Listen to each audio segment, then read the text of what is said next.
Hello, my name is Tom. I'm with Strange's Florist Greenhouse and Garden Center, and today I'd like to talk about how to make sure you get that perfect tomato plant out of your vegetable garden.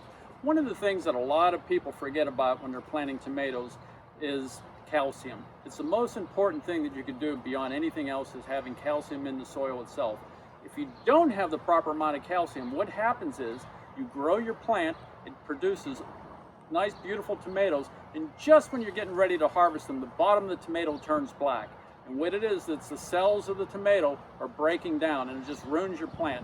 The problem with that is you've gone through all the work, you've waited for such a long period of time, and then you end up with a disaster, having the BlossomEnd Rot is what they call it. So how to prevent it, that's what we'd like to talk about, how to prevent it. So what you need to do, the first thing you should always do, and here's just an example of a tomato plant. I'm going to go ahead and set this baby down.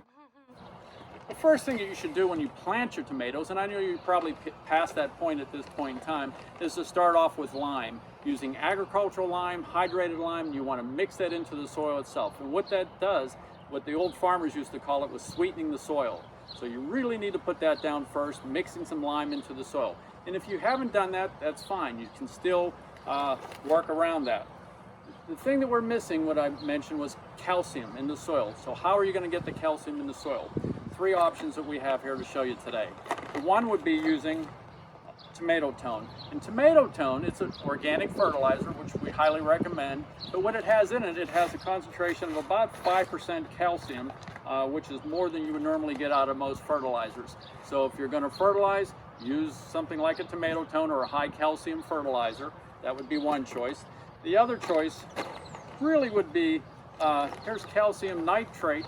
That also can be put down as a granular into the soil. The one that I would really prefer you to do is do it as a spray. This is a calcium spray. And with the calcium spray, you're going to be spraying it directly onto the foliage itself. It'll absorb it right into the foliage, right into the tomato, and it'll help build up that calcium. This is something that you would end up probably doing about every 3 or 4 weeks throughout the growing season, but you can start it at any time in order to ensure that you're not going to have that BlossomEnd Rot at the time that those tomatoes start turning red. All these products that we have today are available at Strange's, either at our West Broad Street location or Mechanicsville Pike. Or if you have any other issues growing your tomatoes or any of your other vegetables, feel free to give us a call. We're more than happy to help you produce and grow the perfect garden. Thank you.